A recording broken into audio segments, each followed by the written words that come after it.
All right, I will say good morning. Good morning. Let us begin. Begin by thanking all of our sponsors for this morning's shir, to thank our Talmud Torah sponsors for the month of Adar Aleph, to thank Mrs. Salma Wolf for dedicating all the Shemar Drushos this month with immense gratitude for the refuahs from Hashem and the merit of a refuah for all of those in need, and the schus of our brave soldiers and the return of our hostages. The Schwartzbaum family, in memory of Rabbi Aaron Schwartzbaum, Aaron Yosef ben Meir Zichron Livracha, and the Ziv Levine and Berman families, in memory of William Zev Shmuel ben Yisrael Zichron Livracha. And of course, we dedicate all of Meseches Bava Kamma Le'ili Nishmas, Master Sergeant Yomi Charush Hashem Yikom Damo. We hope that in the merit of our Talmud Torah, the Shem will have an Aliyah and the family in a Cham. So with that, let us begin. Today's daf is Kuf Yud Aleph. We have a lot to do today. 111. We have a lot to do today. And we are picking up on Kuf Yud Amud Beis 110b. And we are picking up, I believe, at, where did we leave off? Rabbi Zeira. Perfect. So we'll say, so pretty much like right in the middle of the page, 2, 4, 6, 8, 10, 12 lines up from before it gets wide. So we'll say, remember again, we're dealing with a very fundamental, Yesodistic question. It has to do with the following discussion. When the Kohanim, right, we've been talking about the concept that if a ger dies, Gezel a ger dies, and ultimately, as remember again, Reuben stole from ger. We'll just call him ger. Reuben stole from ger, swore that he didn't. Ger dies, then Reuben admits that he stole from ger. So the halach is he has to pay keren, chomish, and asham. The asham is a carbon, gets offered up on the mizbeach, and the keren and the chomish go to the kohanim. And again, we've discussed again which kohanim it goes to, the kohanim of the particular mishmar. So now the Gemara is trying to figure out the question of what exactly is the nature of the kohanim's right in that keren and that chomish. Are kohanim like yarshim? Are they like inheritors?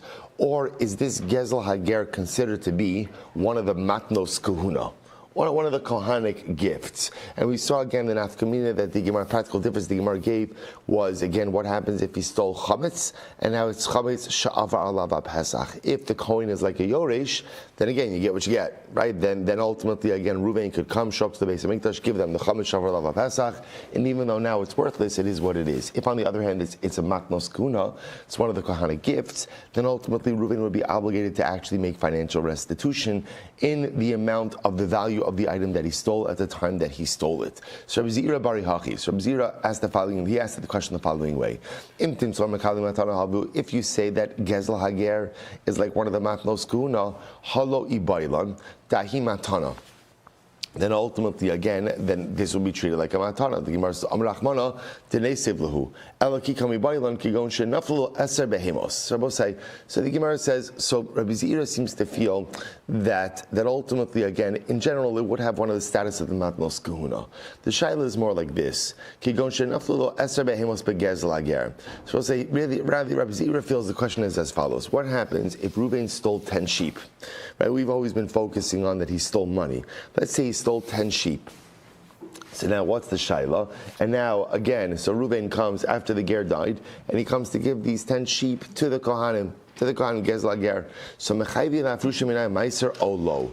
Ultimately, again, is he obligated to go ahead and give them? Is the kohen obligated to tithe these animals or not? Interesting. So the Gemara says, Yarshin Havu. So on one hand, do we see like they're inheritors? So both say on one hand, are the Kohanim treated like the heirs? Are the Kohanim treated like the heirs of the ger? If they are treated like the heirs of the ger, then again, when you inherit something, you are absolutely obligated to tithe it. O Dilma, Bekabli Matanos Havu. Or maybe again, it's considered to be like one of the Matnos Kahuna.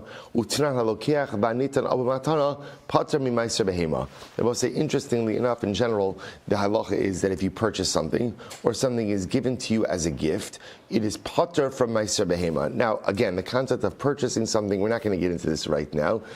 For our purposes, again, if you receive something as a gift, it is exempt from meiser behema. So we'll say, so now this sort of Zira is just reframing the question a little bit.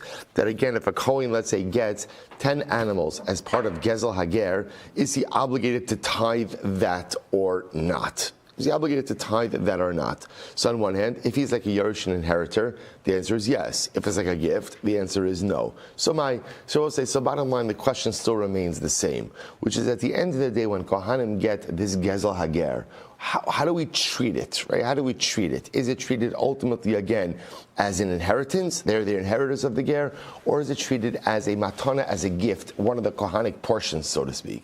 So let's analyze. Well, this is actually a fascinating Gemara. Tashma.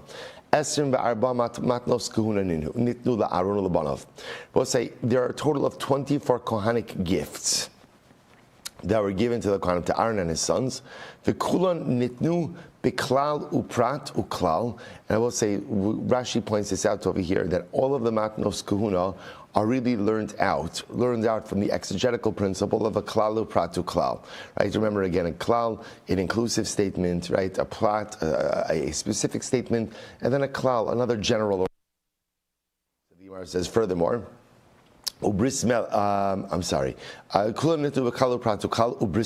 I will say, interestingly enough, at the end of the pasuk, also psukim, talking about the matnos kahuna, the Torah always makes reference to the bris melach, the salt covenant. Salt covenant. The idea whenever you see bris melach, just like salt is, so to speak, eternal. So anytime you see the lashon of bris melach, that comes to highlight that this is an eternal covenant. So again, matnos kuna.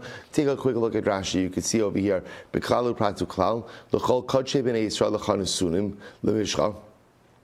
Klal zeh yelecha mikodesh hakadoshim min ha'esh prat kol matana b'fnei atzma v'chol truma ha'chadashim chazar ha'kalal hadar ksiv ubris melach olamu. So as I say, the idea over here is, again, Gemara is pointing out that manos kuna in the pasuk were given in a state of klalu pratu klal, and also again bris melach. Again, the salt covenant is mentioned in the context of Kohanic gifts.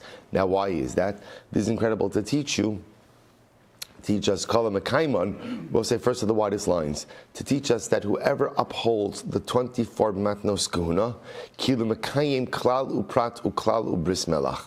So it's actually a very dramatic statement, that whoever goes ahead and upholds and gives the Kohanic gifts, it's as if he has upheld the klal uprat uklal. Now, Rashi points out to me, what does it mean? He's as if he held up the klal uprat uklal. Kol haTorah kula shenitna lidrosh b'klal uprat uklal uki'ilu kiyem kol hakabano shenitla b'em bris melach. But say, get ready for this. When you give matnos kahuna, when you give the portions of the Kohan, right, the gifts to the Kohanim, it's as if you have upheld the entire Torah, klal uprat uklal, the entire Torah, and as if you have offered up all of the karbanos. Incredible. On the other hand, kala over alehem, kilo over al klalu pratu klalu bris melach. Conversely, if you don't uphold the 24 Kohanic gifts, you don't give your matnos kuna, it's as if you have transgressed the entire Torah, and ultimately, again, you have not given, or you've desecrated all of the karbanos. So we'll say, so by the way, this by itself requires obviously a healthy dose of explanation. We're not going to give it a healthy dose of explanation, we'll just give it a little bit of explanation. What does this mean? You give the matnos kuna, and it says if you've upheld the entire Torah, offered up all of the karbanos, you go ahead and you don't give the matnos kahuna. It's as if you haven't upheld the Torah and not given the karbanos. Why is, in other words, matnos kahuna are important, but lamaisa, why this level of importance? Well, so if you think perhaps just on a very basic level, if you think about matnos kuna, both say, what do matnos kuna demand of us? What do they demand of us? It demands of a person to take their stuff and ultimately, again, to share it with someone else. We'll say one of the hardest things to do in life is to be a charitable and giving person. Why? Because at the end of the day, I worked for my stuff, and I worked hard for my stuff. In order to be a charitable and giving person, what do you need? What do you need? More than anything, you need emunah. You need emunah in HaKadosh Baruch Hu, and that emunah is a twofold emunah. The first part of the emunah is, number one, it's not my stuff. That's the first part of it. It's not my stuff. La Hashem ha'aretz umlo. Everything belongs to HaKadosh Baruch Hu. The Rebbe Shalom put certain things in my custody, right? He put certain things in my care. But why does he put them in my care? Not simply for me to lavish them upon myself, but to do something with them. So that's number one. And number two, also Emunah teaches me that whatever you give, you will always get. Remember again, the whole yisod of tzedakah is aser b'shil shatit asher. Tzedakah is the only mitzvah you are permitted to perform, testing on Kadosh Baruch Hu. Moshe, I'm going to give a lot of tzedakah on the condition that you give me a lot back. Do not try that with any other mitzvah. Right? Never perform mitzvahs with testing HaKadosh Baruch Hu. Tzedakah is the one mitzvah you are allowed to test HaKadosh Baruch Hu. You are allowed to say, Ribono Shel Olam, I am going to extend myself. I am going to push myself, and in the schus of me extending, I expect you, literally, I expect you to not only give it back to me, but give me more. You're allowed to do that when it comes to mitzvah tzedakah. So we'll say, as such, we see that matnos kuna, which are the paradigmatic example of tzedakah, we see represent this idea of emunah. So a person who has emunah, number one, that the wealth is not mine. Number two, that whatever I give, I will get. A person who has emunah, we'll say, if you have emunah, you have everything. If you have emunah, you have everything. So if I have emunah, it's as if I've gone ahead and offered up all of the karbanos and kept the entire Torah. Conversely, if a person doesn't have emunah, they're going to be very reticent to give, very reticent to share. It's mine. And whatever I give you is less for me. Person who doesn't have emunah, let's say, if you don't have emunah, you don't have anything. If you don't have emunah, you don't have mitzvahs. If you don't have emunah, you don't have karbanos. If you don't have emunah, I don't have anything in my life. Such a profound and incredibly dramatic gemara. Let's go back to Elohein. These are the 24 gifts. Elohein. Eser b'mikdash. 4 of these gifts have to be eaten within the confines of the Beis Hamikdash itself. V'dal Yerushalayim. Another 4 of them have to be consumed within Yerushalayim, right? Yerushalayim, the city of Yerushalayim. V'eser b'gvulim. And 10 of them could even be consumed ultimately again outside of Yerushalayim altogether, just in Eretz Yisrael.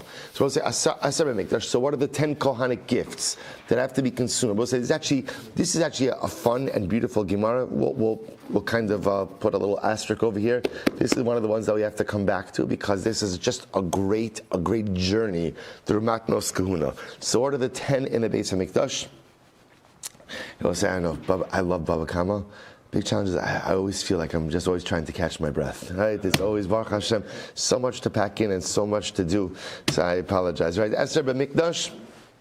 There are 10 gifts that have to be consumed in the Beis Hamikdash. Chatas behema, right? Chatas of an animal. Chatas ha'of. Asham vadai. Asham taloi. So again, these are different types of sin offerings, right? Remember again, Asham vadai is when you've definitively transgressed. Asham taloi, possibly transgressed.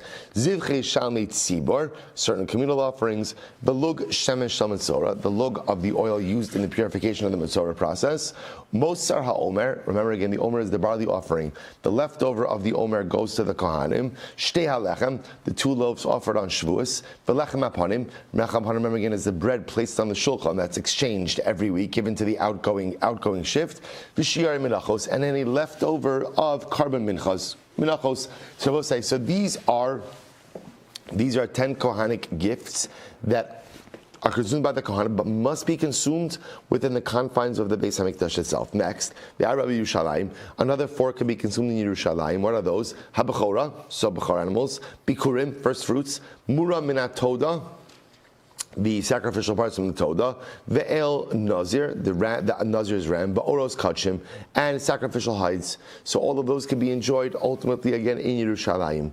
Va'asara Bigvulin, another 10 items, another 10 gifts could be enjoyed even outside of Yerushalayim. Trumas Meiser, right, which is a portion you take from Meiser. Chala, right, from the dough. Reishes Hagaz, first shearings. Matanos, these are generally the Kohanic gifts that are taken from any animal that you offer up. Pidyon Aben, Pidyon Petach Hamar, so first, right, the money from the redemption of the firstborn son, right? Pidyon Petach Hamar, redemption of the firstborn donkey. Usteachuza, Steachuza means somebody consecrates their ancestral field. They fail to go ahead and redeem it. The Gizbar temple treasurer goes ahead and sells it at Yovel. When everything reverts back, that does not go back to its original owner. It goes to the Kohanim. That's Steachuza. Stecharamim, somebody makes their field. The Cherim. Gezel Hager. I'll say all of that was for this, right? That's it. 2 words. Gezel Gezel Hager, and what's an example of one of the matnos kuna, which could be enjoyed even outside of the Beis Hamikdash? Gezel Hager, or even outside of Yerushalayim. Now Rashi points out over here, Gezel Hager, 4 lines up from the bottom, Gezel Hager, Nami Kari Le Matnos Gvulin, Shem Nitnu LeKohen HaMishmar Chutz Yerushalayim Yatza, Be'el Hashem Yala Yerushalayim Lahakid. Now so what this means is like this. So let's go back to our case. If Ruvain, right, who stole from the Ger, swore that he didn't, the Ger died, now he admits that he swore, he has to pay Karen, Chomesh, and the Asham. If he meets the Kohen, in Tel Aviv, he can go ahead and give the Kohen, the Karen, and the Chomesh, and the Asham. Obviously, the Asham has to be brought to the Beis Hamikdash to be offered there. But the restitution, so to speak, to the Kohen could be made even outside of Yerushalayim. So we'll say, what do you see from here? The kakari mihas matana. Both say, what do you see from here? You see from here that Gezel Hager is called one of the matnos kuna. It's called one of the kohanic gifts. So shmamina mekabli matanos havu shmamina. So both say, ultimately, again, see from here that halacha l'maisa. Ultimately, again, they are called Mekabli Matanos, and ultimately, again, not Yarshim. So I will say, just to kind of plug this back in, what this would mean, therefore, Halacha L'maisa is both of the cases that the Gemara mentioned before, which is if the Gezel Hager consisted of 10 animals, because it's a Matana, ultimately the Kohen would not be obligated to tithe it. Conversely, if the Gezel Hager represented now Chametz Sha'avar Alav Pesach, Ruvain would not be permitted to drop off a loaf of bread at the Beis Hamikdash. Rather, he would be obligated to pay the value of the theft as it was at the time it was stolen. So we'll say a very important halacha l'maaseh nugget, that ultimately, again, Gezel Hager is considered to be one of the 24 kohanic gifts. Incredible. I'll say, I'll just point out something, also a good Musar Haskell in this. I'll say, sometimes in life, you go through a lot of process, right? Just in order to come out with one small idea, one small takeaway, one small piece of inspiration, or one small, life nugget. So Gemara goes through all of this. Why? For 2 words. You could have just said, by the way, Gezel Hager is a matana, right? That's it. But again, we'll say this is life. That sometimes to walk away with something that looks relatively small, you have to go through a relatively large journey. Okay, so Gemara goes weiter. Rabbi. So I'm sorry. Nasanas kesef la'anshe mishmar. So Rabbi shmamina kesef mechaper mechza. Di lo mechaper mechza havamina mahadra liyarshin. So we'll say, remember again this case over here where if halacha l'maisa, the Mishnah said that let's say Ruvain went ahead and gave the money to the Kohanim, but then died before he offered up the Asham. So what did the Gemara say?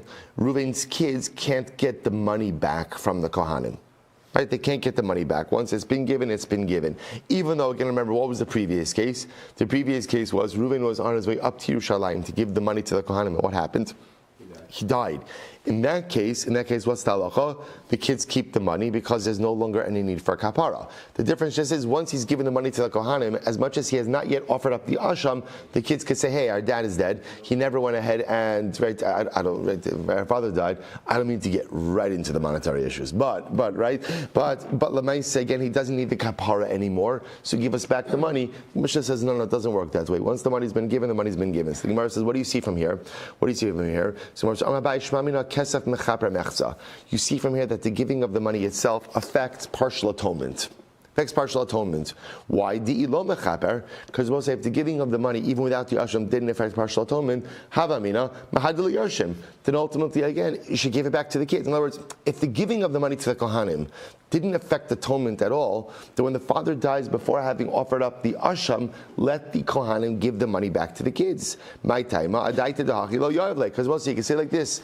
Why did Ruvain give the money to the Kohanim? In order to affect kapara. If it turns out that kapara wasn't affected, then what? Then the Kohanim should return the money back to the kids, because that's not why Ruvain gave them the money.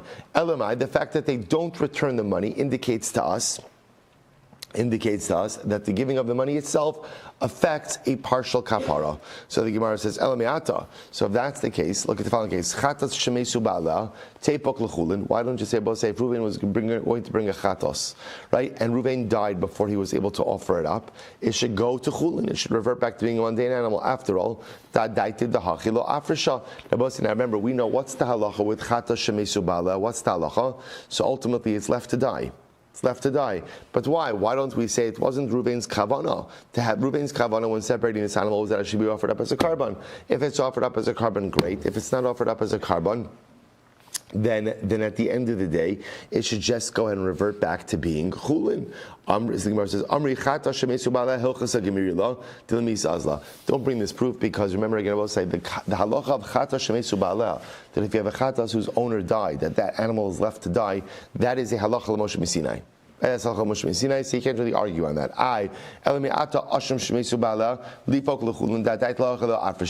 So what about an asham? So for example, in our case, let's say, remember again, what happens if Reuven, same case, Gezla Ger, Reuven dies, Reuven separated the asham and died before being able to offer up the asham. What happens to the animal? Remember we saw the Mishnah, what happens to the animal? And the animal is left to graze. Ultimately until it develops a mum. Once it develops a mum, then it's sold off, and the money is used to purchase a nedava. So why don't we say, I don't understand, Reuven was makdish this animal with the intention of going ahead and offering it up. If that doesn't materialize, let the animal revert back to chulin. To which the Gemara says, no. The Gemara says, Asham nami hilchasa gemirila kol shebechatas mesa ba'asham roa. No, because asham is kind of like a sister to chatas. So in any case where a chatas is left to die, the halacha Moshe Sinai tells us that a asham is left to graze until it develops a mum and is then redeemed with the money still being used for sacrificial purposes. Elamiata. So we'll say all the Gemara is just trying to prove is this concept that it must be that money goes ahead and accomplishes partial kapara. Why? Because if it wasn't so, the kids should really get back the money because they should be able to say, our father never had intention that the money should just rest with the kohanim if it's not going to affect kapara. If the money's not going to do anything, then the money should go to us. But you see from the fact that the money doesn't go back to the kids, that the money does affect partial kapara. So the Gemara is just trying to challenge this assertion that if you don't have in mind for something, it reverts back to its original status. And we're trying to question this. Elamiata, here's an interesting case. Yivama shenafa lifnei muka shchin, teipok below chalitza, da'adaiti dahachilo kidsha atzma. So we'll say, listen to this. So Reuven's married to Rachel. Reuven dies without children. Rachel falls to Reuven's brother Shimon. Shimon is a muka shchin. He's covered in boils. So ultimately, again, Rachel should be able to emerge from this without chalitza. Why? Because one can make the pretty cogent argument that she never had das. In other words, she never had das that her kiddushin should ultimately allow her to come to be a yavama to Shimon who's covered in boils. So if that's the case, again, she should go out without chalitza, to which the Gemara says that's not true. Hasam anan sadibas, in the case of kiddushin, top of kuf yud aleph, temenach la bekolduhu. So we'll say, so ultimately, again, now literally this translated, it means that Rachel is happy with anyone. They will say, now what does that mean, Rachel's happy with anyone? Kid Reish Lakish, to Reish Lakish says, Tav lemesav tandu me lemesav armala. That a woman would rather be with anyone than to be alone. Now let's analyze this statement a little bit. Take a look at Rashi. Tab Rashi 111a. Demenach nechalahu lizkadesh lerishon shu shalem al safek zeshem yamos tizakek leachal. So we'll say, what the Gemara is saying is like this. In general, every woman when she gets married knows that what? There's the possibility of yibum. Right? So what does she do? She does a cost-benefit analysis. She sees Shimon, but she also really likes Reuven. Reuven's a good guy. So therefore, again, she kind of has this risk-benefit analysis that at the end of the day, I'd rather take my chances, knowing that there's a slight possibility that I'll come to be a Yavama to Shimon. But again, for me, that risk is worth it in order to go ahead and marry Reuven. So again, the way Reish Lakish phrases it is, it's better to be with someone than to be with no one. What that means, the way the Gemara is using that is, she is okay taking the risk about what may happen in a yibum situation because it's worth it for her to have this marriage. Okay, beautiful. So let's go back there. Tanabana. So Nasan Esakesef Li Yeho Yarav. So we'll say, so remember again, we then got into the interesting case in the Mishnah of what happens if you end up, so remember, Reuven shows up to the Beis HaMikdash. He's going ahead and he's giving two things, right? He's giving, three things. Keren, Chomesh, and Asham. The idea is who you're giving it to. You're giving it to the Kohanic group on shift, right? The Mishmar. the Mishmar, who's currently on call. The Mishnah then dealt with an interesting case of what happens if you end up giving the money and the carbon to two different Mishmoros. What happens in that situation? So let's deal with that now a little bit. Says the Gemara, Tana Rabbanan. Actually, really very interesting case over here. Nas Tana Rabbanan, Nasan Asham li Yehoyariv, v'kesef li Yedai. So remember again, just the order as we saw it already in yesterday's daf. The other in yesterday's daf is that the Mishmar. I just want to get, the Mishmar of Yehoyariv comes before the Mishmar of Yedaya, right? Yehoyariv are the first Mishmar. So what happens? So Nasan Asham li Yehoyariv v'kesef li Yedaya. Now I will say one more important piece of information over here. That remember, ideally, the order is important. Meaning what? Really, what are you supposed to do? When Reuben shows up in the Beis Hamikdash, what's the proper order of atonement? Right? Give your money, then give your carbon. Kesef comes, which again logically makes sense. You're coming to atone for the fact that you stole from someone. So karbanos are very nice. Karbanos are very nice. Even better than karbanos, money. Right? Give back that which you stole. So remember, so therefore the order is important over here. So now watch what happened over here. Nasan Asham Li'ayar, the case of Liyadaya. So we'll say in this case there's two things happening over here. Number one, Reuben gives the Asham, he gives the carbon to the shift of Yehoyara, which is the first shift, and the money to Yedaya. Money to the next shift. So we'll say, so now two different shifts received it. Now, let's assume right now that everything is extant. Right? Everything is still there. No one's offered up the carbon, the money hasn't been spent. So what do you do? So listen to this. Yachzer Kesef Eitzel Asham de Rabbi Yehuda. Rabbi Yehuda says that Yedaya, who received the money, should give the money to Yehoyariv. In other words, the money should follow the carbon. Whoever is in possession of the carbon, those are the ones who should get the money as well. Yachzer Kesef Eitzel Asham de Rabbi Yehuda. So Rabbi Yehuda holds, Yedaya, second shift, should give the money to Yehoyariv, the first shift. The Chum say no, Yachzer Asham Eitzel Kesef. This is very interesting. The Chum say no. No, in fact, again, rather, the asham, the carbon, should be given where the money is. So therefore, again, Yehoyariv should take the carbon and give it to Yedaya, who has the money. Okay, so what's going on over here? Watch this. So if we're talking about that Reuven showed up and he gave the asham to Yehoyariv when Yehoyariv was on shift.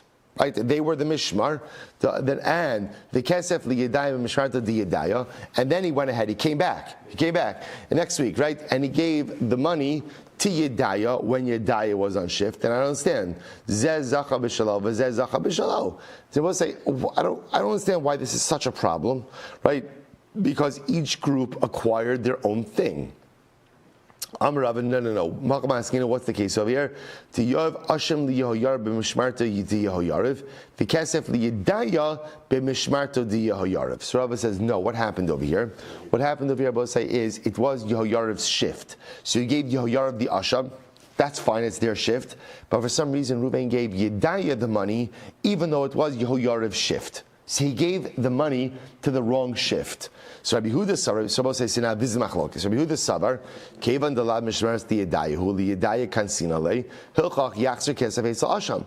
So Rabbi Yehuda shit makes a lot of sense. Rabbi Yehuda says, listen, Yedaya, guys, it's not your shift. It's not your shift. So you shouldn't have accepted that money. Now that you received it, you need to give that money back to Yehoyariv, or not back, you need to give that money to Yehoyariv because it's their shift. Again, so we'll say, pretty straightforward case. So what's the Rabbanan? Rabbanan Sabri, watch this. Rabbanan Sabri, Shelo kedin hu ava b'nei Yehoyariv, the kiblu asham mikabei kesef, hilchach lidido kansina lehu, v'yachzer asham eitzel kesef. We'll say, watch this. Rabbanan say, no. Who does the fault lie with?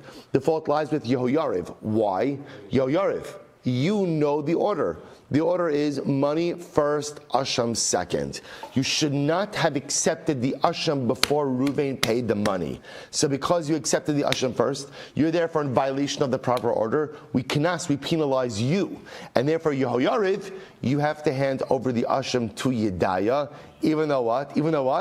It's not Yedaya's mishmar. Now, obviously, then Yedaya will wait to offer up the carbon until it's their shift. So I'll say, so this is the fundamental machlokes. You have Rabbi Yehuda penalizing Yedaya for accepting money that they should not have accepted. Therefore, give it to Yehoyariv who has the asham, and you have the Rabbanan, the Chachamim, penalizing Yehoyariv. Why did you accept an asham when payment hasn't been made? Incredible. Incredible. So the Gemara says, Tanya, Amar Rabbi, Tanya, Amar Rabbi, the Div Rabbi Huda, according to Rabbi Huda, Im Kidmu Yehoyariv Vekrivu HaAsham. So we'll say, now watch this. This is actually very interesting. So Rabbi says like this, according to Rabbi Huda, if Yehoyariv went and offered up the Asham, so I'll say, so now remember again, Yehoyariv received the Asham, didn't receive the money. Therefore, if Yehoyariv were to go ahead and offer up the Asham, Yachsor v'yavi Asham acher v'yakrivu b'nei Yedaya. So I'll say, really then, remember, so if Yehoyariv offered up the Asham before the money's been paid, then I'll say what has to happen? Reuven has to bring another Asham, give that over to Yedaya, right? And this way Yedaya will have both the money and the Asham. And ultimately again, and Yedaya, so we'll say now, Zachu halalu b'mash shebiyadan ultimately means that Yehoyariv will also benefit from the asham that they went ahead and offered up. So the Gemara says, Amri l'maychazi asham pasalhu.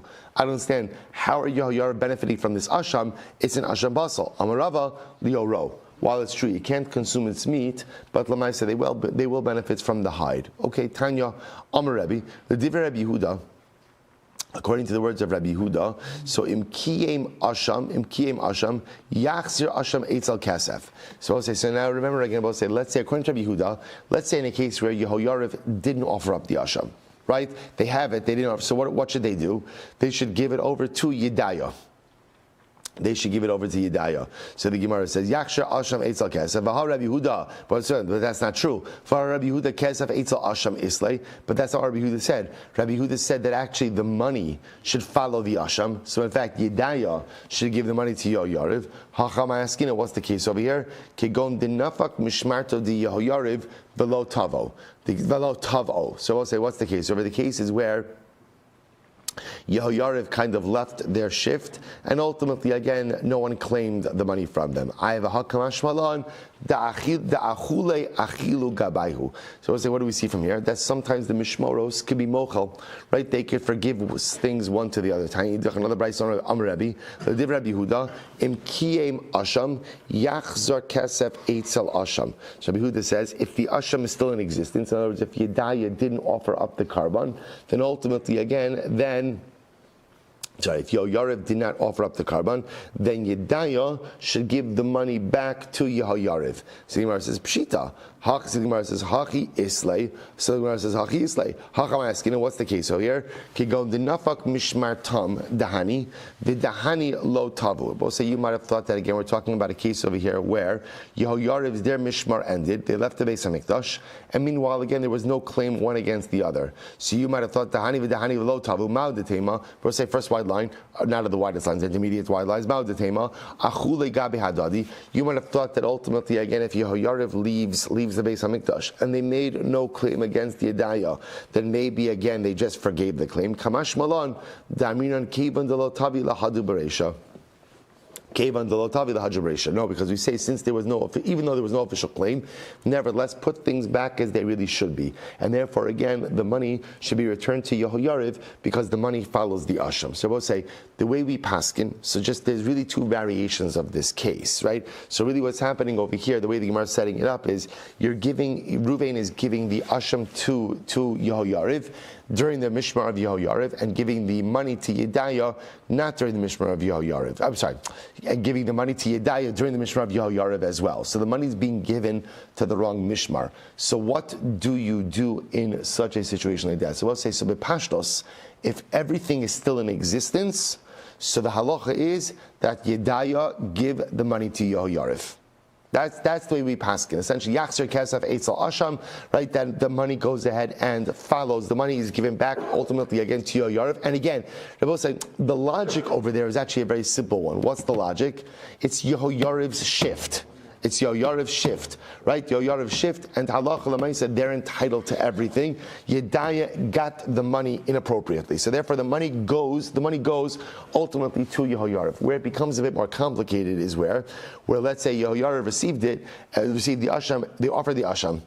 So I will say, so now in this case, that triggers the previous halacha in the Mishnah, that remember again, that if the carbon is offered up without the receipt of money, then what's the halacha? The carbon is no good. In that case, again, we would go ahead and cause Ruvain to have to go ahead and bring another carbon, but Bepashas, he would end up doing that with the mishmar of Yedaya, which means then Yedaya would keep the money and also have the asham as well. Okay. Good. So the Gemara goes weiter. The Gemara says, Shemevi gzela at shelo hevi asham. So the Mishnah said, if you bring your carbon, if Reuven brings his asham without paying back the money, the asham is meaningless.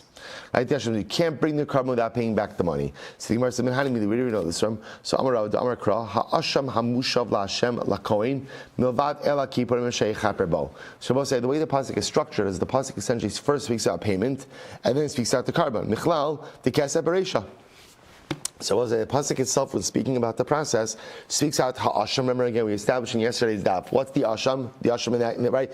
Asham in the pasuk refers to Karen, right? The end of the pasuk, milvad ela kippur m'shei chaper bo. That's the carbon. That's the carbon. So you see that monetary restitution is mentioned before the carbon. As such, money must be given before the carbon is offered. Michlal the kesef reisha. So we'll say if that's the case. Now we'll say, so what's interesting over here is what the Gemara is really seizing on is it says ha'asham mushav la'asham la'koin milvad in addition to the carbon that's going to be offered, or aside from the carbon that's going to be offered. So the way the Gemara's understanding is the money's mentioned first. Milvad teaches you in addition, but in addition means first money and then in addition carbon. So the Gemara says, so elamiata milvad olas haboker. What about by the carbon musaf? Right? When the pasuk says milvad olas haboker sherli olas hatamid, does that mean that the musaf comes before the tamid shel shachar? Right? The Gemara says sahachin nami michlal de musafim bereisha. So does milvad teach about say? So therefore, does milvad mean that whatever is mentioned in the pasuk comes second, and whatever was mentioned prior comes first? Well, carbon musaf is mentioned in this context before Tamid Shel Shachar, the morning communal offering. So you're telling me then that the carbon musaf is offered up before the Tamid Shel Shachar? So what we learned, Vatanya, Minayin Shlo Yehi Davar Kodem Tamid Shel Shachar. We'll say first the widest line, how do you know that nothing should ever be offered up before the Tamid Shel Shachar? Tamid Lomar, Va'arach Aleh Ha'ola, Va'amarav Ha'ola, Ola Rishon. Amrale, Ana Me'ashay Yechaper Bo Nafkale, Va'adayin Lo Kiper. So Rabbi says, I learned it out ultimately again from Asheich Chupar Bo, and ultimately again Kapara has not yet been effected. So Rabbi says, essentially, he says, you're right, we learn out from different pasuk. Me'asheich Chupar Bo, you will get atonement. You will get atonement, which tells you that what? Which tells you that even once you've given the money, ultimately atonement has not yet been effected. When is atonement effected? Only after the carbon has been offered. So Rabbi says, so bottom line, halacha l'maisa, the Gemara says money comes first, but l'maisa, atonement is not fully affected until the carbon is offered up, right? But yet, if you were to offer up the carbon first, that would not work. Okay, let's go back there. Karen. So also, however, the Mishnah did say if you give Karen, right? Let's say Reuben paid back the Karen, but he didn't pay back the Chomesh. So that does not hold up kapara. So you could have kapara even if Chomesh is outstanding. So the Gemara says, Tana b'ala minayin shem hevi me'ilaso v'lo hevi ashamo v'lo hevi me'ilaso shelo yasa. So we'll say, so how do you know? Now this is talking about, we're switching gears over a little bit to Me'ilah. Talking about a person who, remember, what is Me'ilah? Me'ilah is illegal benefit from consecrated property. When you go ahead and you commit Me'ilah chas v'shalom, so what's the halacha? You have to pay back Karen, principal, plus a chomesh, an additional fifth. Now we'll say, in this context, the lashon of hevi me'ilaso, he brought his Me'ilah refers to Karen, refers to principal, and ashamo refers to the chomesh. So when repaying your me'ilah liability, how do we know? Shem hevi me'ilah v'lo hevi ashamo, that if you paid back principal, but you didn't pay back the fifth, or ashamo v'lo hevi me'ilah, or you paid back the fifth, but you did not pay back the Karen, shelo yatsa, that you have not yet discharged your obligation. Tamalomar be'ela hasham v'nislach lo. So what's it? Because Torah used lashon be'ela hasham v'nislach lo. That ultimately, again, slicha and kapara, Rashi says over here, mashma in slicha. So full forgiveness is only achieved both through Karen and Chomesh. Uminayin, Shim Hevi Hashama Achlo Hevi Milaso, Shlo Yasa. And how do you know if you pay back the fifth, but you didn't pay back principal, that you have not fulfilled your obligation? Tamalomar, Be'el Ha'asham Bikvar. So ultimately, again, it says, Be'el Ha'asham, Ba'asham Bikvar, meaning assuming that you have already repaid your principal. Yachol Kishim She'el Va'asham Ma'akvim, Kach Chomesh Ma'akiv. So I would say that just in the same way that the Karbanos, Rashi says over here, Be'el Ha'asham, Mashma Ba'ayel Shuba B'chova La'asham, Shu Keren, Ama Keren Berei Shemaisi. Okay, so you might have thought Yachol Kishim She'el Ba'asham Ma'akvim, Kach Chomesh Ma'akiv. So you would have thought the same way that El Ba'asham is Ma'akiv, so too Chomesh is Ma'akiv, and there could be no kapara without Chomesh. Talmud Lomar, Be'el Ha'asham V'nislach Lo. Ayil v'asham ma'akvim behekdish, so ayil and asham are ma'akiv by hekdish, ve'in chomesh ma'akiv, but the repayment of the additional penalty fifth is not ma'akiv. So the Gemara says, v'yilamed hekdish mehedyot, behedyot mehekdish. And also we can learn our hekdish from unconsecrated things, hedyot, and unconsecrated items from hekdish. How so? So what do you learn now from Hegdish Mehedyot? Ma Asham Dahasam Karen, Af Asham Dahacha Karen. So I'll say, so first of all, just like by Hegdish, right? Just like by Hegdish, sorry, this is Hegdish Mehedyot. Ma Asham, right? Just like I will say we saw by Gezel Ager, that what does Asham mean? What does Asham mean? Asham means Karen. So too by Hegdish, ultimately, Asham means Karen as well. Karen, the Hedyot me Hekdish, and I can learn out Hedyot from Hekdish. Ma Hekdish ain't Chomesh Ma'akev, just like by Hekdish, the bringing of the penalty fifth is not Ma'akev the Kapara, does not hold back the Kapara.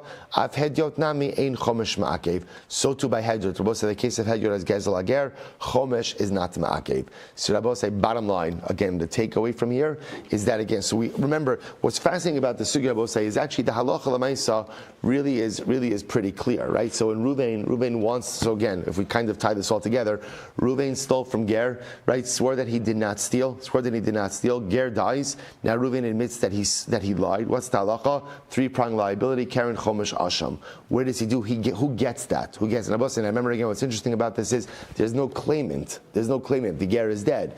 Who is the claimant? The Ribono Shalom. Right? La Hashem, La Kohen, comes to Kadosh Baruch Hu. Kadosh Baruch Hu gives it to the Kohanim. Which Kohanim get it? The particular mishmar that's on duty. It's his obligation now. It's come to the Beis HaMikdash to give it to the mishmar.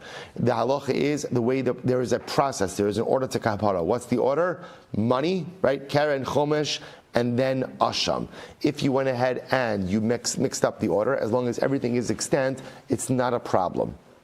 It's not a problem. If Ruvain died on the way up, never gave the money, then what's the halacha? The money becomes property of the Yarshim. If he gave the money to the Kohanim and then died before the carbon was offered, what's the halacha? Kohanim keep the money, carbon goes ahead and is left to graze until it develops a mum, then redeemed money used for shlomim. You see from here that even the giving of the money itself affects a quasi-kapara.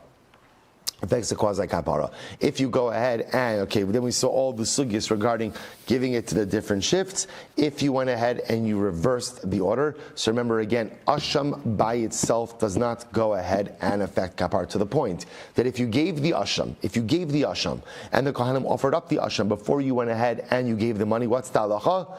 You have to bring another asham. What's the status of that asham they offered up? Status would be an asham pasal. Even though it's an asham pasal, they can't eat it, but what do they get?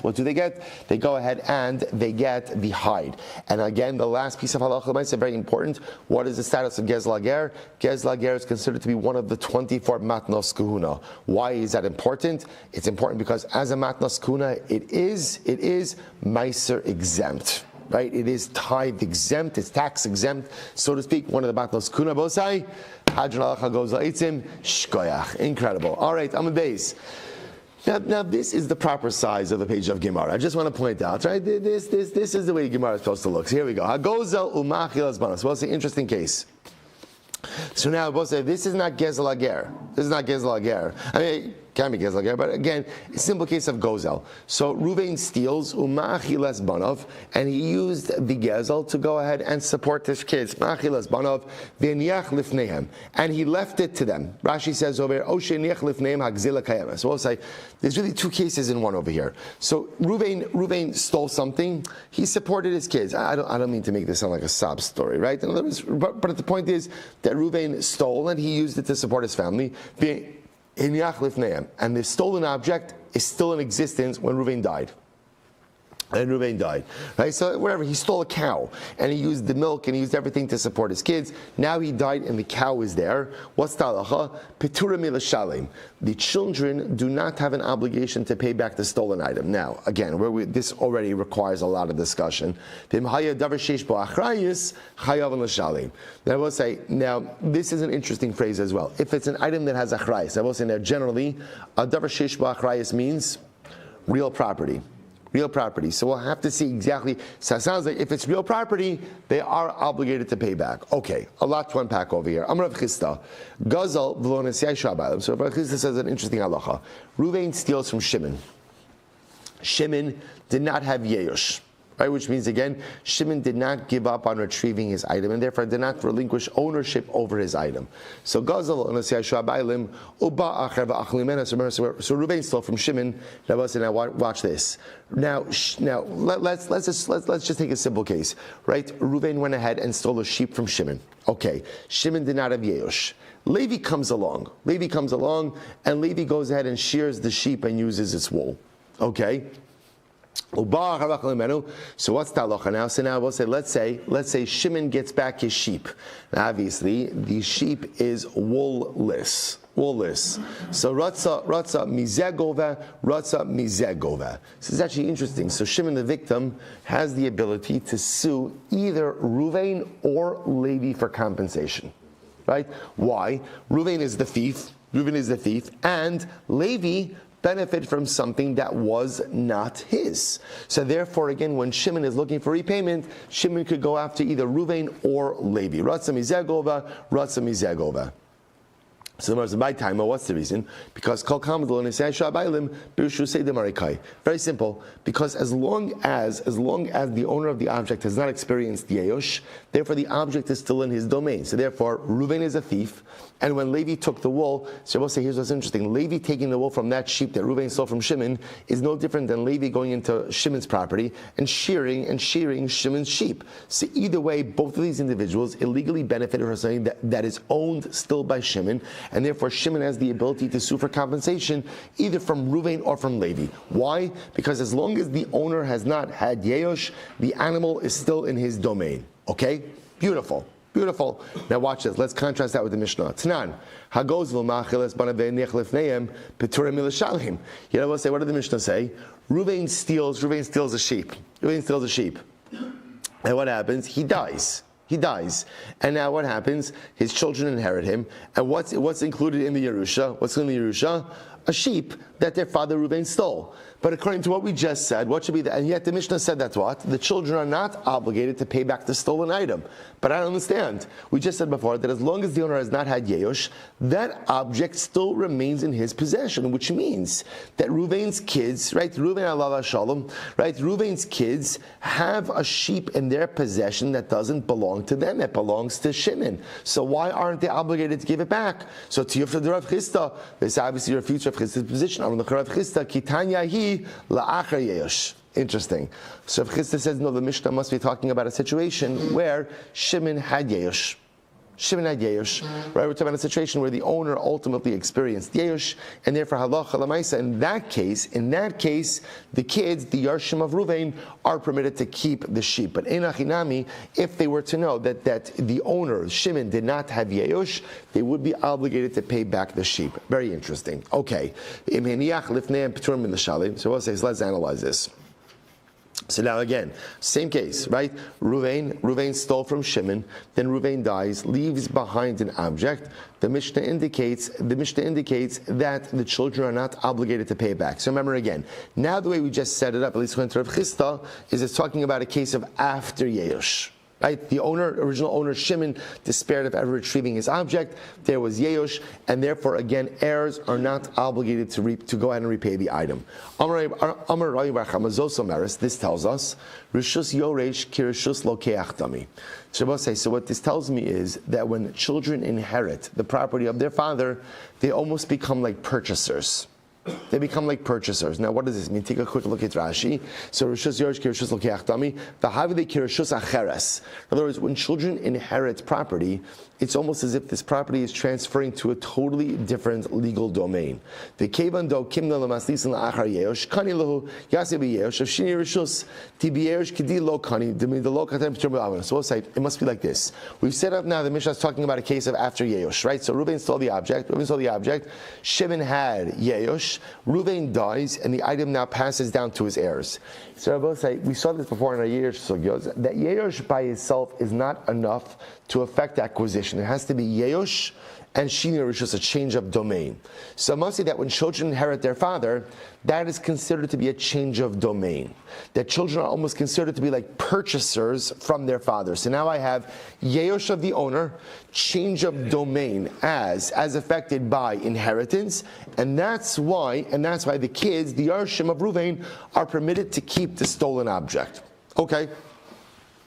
So the Gemara says, Rava says, Rishus Yorish Lav Kirishus Lokeach. Rava says, no. Rather, an inheritor's domain is not considered to be like a purchase. Inheritors are not considered to be a separate Rishus than their father. So we'll say, if that's the case over here, so then why don't the Yarshim have to return the stolen object? What's the case over here? Kisha Achlum. Interesting. The case over here, I will say, is where the Yarshim consumed the object. Right? They came back after the Levaya, everybody was hungry, so what did? They shechted the sheep. Right? The sheep is no longer the Rashi says, Kisha Achlum, La'achar Misa Sabiyim, V'nigza in Yachal Tova, and Shari Lo Gazlua. They ate the sheep. So we'll say now, in this case where they ate the sheep, obviously I will say, Shimon can't make a claim on Reuven's kids. Why not? Reuven's kids didn't steal it. We didn't know. We had no idea. So therefore, again, the case is where they ate it. They consumed it. If they consumed it, there's nothing to pay back with anymore. One second. Remember again, the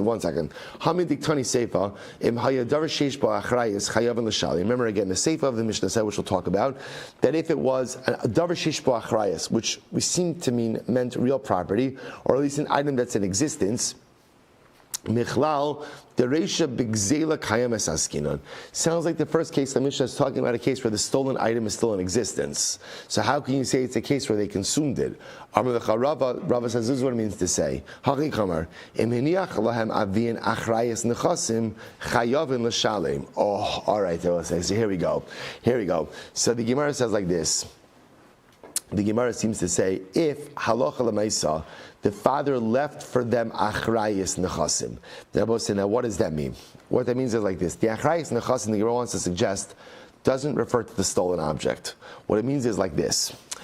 If, technically speaking, if, right, Reuven stole, let's just play this out, right? Reuven stole, and he left the object to his children.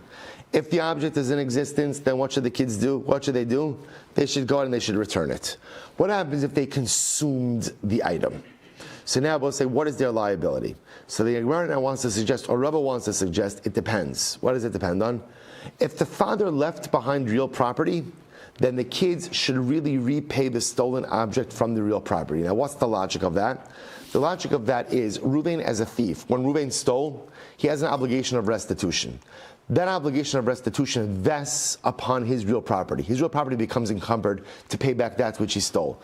If he did not do so during his lifetime, that lien against real property still remains. So even when his kids inherit the real property, they should make restitution to the real property. Everybody say, no, we'll stop over here for today. We're going to pick up with, this is really a fascinating sugya about the obligation of heirs to repay the stolen property of their father. And we're to be continued tomorrow. Shkoyach.